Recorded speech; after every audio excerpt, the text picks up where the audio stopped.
You get the raise you wanted. You hit the number in your savings account. You buy the house.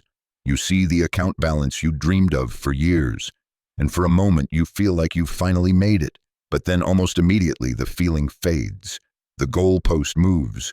Most people assume this is just greed, a simple character flaw, but that's not quite right. And the real reason is a psychological trap that's surprisingly easy to fall into. Because the problem isn't that you want more, it's that your idea of more keeps changing, and it's driven by a force you barely notice.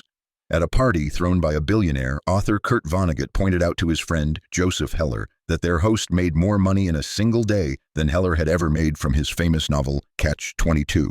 Heller's response was perfect. He said, "Yes, but I have something he will never have. Enough. Enough. It's a feeling, not an amount. And the failure to grasp this has ruined people who had everything." In 2008, Rajat Gupta was worth a reported $100 million. He came from modest beginnings in India, was orphaned as a teenager, and rose to become the CEO of McKinsey, one of the world's most prestigious consulting firms. He had unimaginable wealth, power, and freedom, but he wanted to be a billionaire. That desire led him to risk everything. As a board member at Goldman Sachs, he learned that Warren Buffett was about to invest $5 billion into the bank during the financial crisis. It was secret, life-saving news. 16 seconds after hearing it, Gupta called a hedge fund manager who immediately bought stock, making a quick $1 million. It was easy money that landed Gupta in prison, his reputation destroyed. But that's only half the story. And honestly, what comes next is even stranger, because the trap that caught a man like Gupta isn't an isolated case. It's powered by an engine that runs inside almost all of us: social comparison.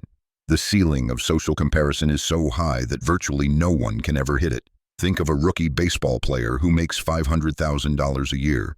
He is, by any definition, rich.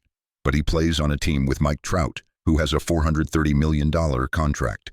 By comparison, the rookie feels broke. But Mike Trout compares himself to the highest-paid hedge fund managers, who earn over $300 million in a single year.